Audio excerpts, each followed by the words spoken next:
Number 4, someone else pays for your assets. So this is a good sounding reason to buy into to buy a new house. And this can be true when you have good tenants and low vacancy rates and positive cash flow. Someone is paying for your asset, which is a great thing to have. It's something that you can't have in the stock market. No one's going to pay for your ownership of General Electric stock. However, when you have problem tenants and a high vacancy rate and negative cash flow, you can easily be going into pocket every month for hundreds of dollars to cover the costs. So it is not uncommon for properties to be in negative cash flow. Okay, and if you are negative cash flow, then someone else is not paying for your asset. You are paying out of pocket. They are covering part of your interest payments, but you are covering the rest. Number 5, real estate scams. Okay, this is a big one. Many guys get exposed to real estate investing from an expert through a free seminar. These free seminars are really just a giant sales page to get you investing with them or joining their real estate investment club. These gurus pitch joint venture deals, where you invest with the guy and they give you their expertise in exchange for your cash. Common selling features include higher rental rates, the ability to buy properties on a discount, and passive, no headache income. This is all the stuff that they sell you, but really what you get from these guys is shady deals and your money in the guru's pocket.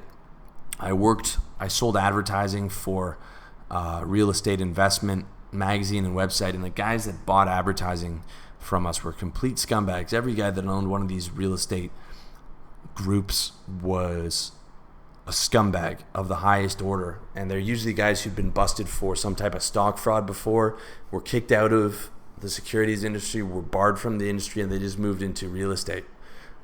Complete fucking scumbags.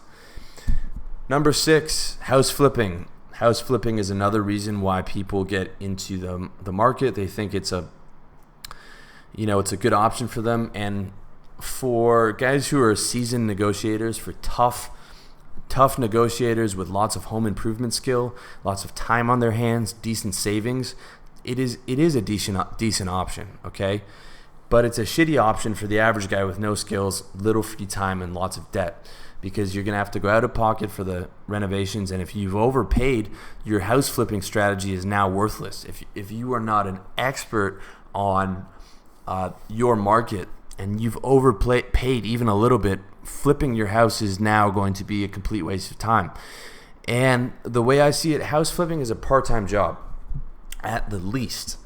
This is not something that you can do properly with a full-time job. There's a ton of friction and a ton of headaches that can be avoided in other businesses or other investments.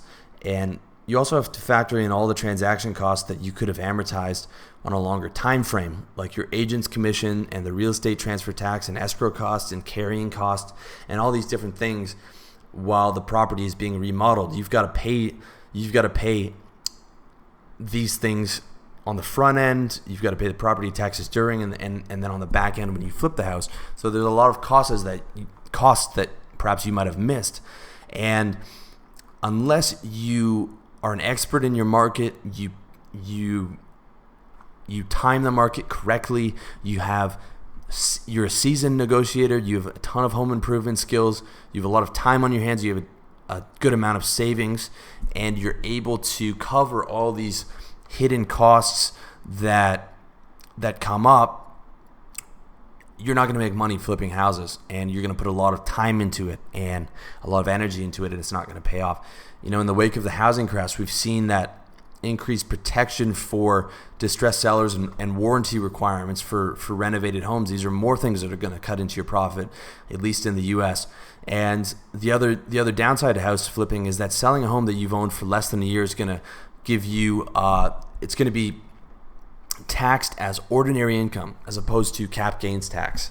Cap gains tax in the U.S. is going to be 15%, but if you buy and flip a home within a year, that is going to be taxed as your primary income. So if you're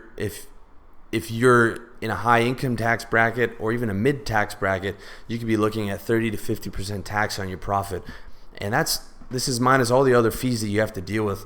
Then the government's going to reach back into your pocket on money that you've already been taxed on, and you're trying to get ahead, and you're trying to flip a house, and now they're telling you that that is taxed as part of your income. So there's every factor in the fucking world against you making money flipping houses. Like I said, if you have all that expertise and you're a seasoned negotiator and you've got a lot of savings and all this stuff, you can make it happen, but you're probably not going to be reading this article or listening to this audio and video. Chances are people that are searching for this stuff are not experts already. And I mean, guys, there's a lot of people who make money real estate investing. There's a lot. But most of these guys are already rich to begin with, or already had a good amount of cash, or work 24/7, work their job for 3, 4, 5 years while doing investing full time. You can make money doing this stuff. Don't get me wrong, and I'm sure there's people who've made a lot more money than I make who are successful at this, but it is not your best option.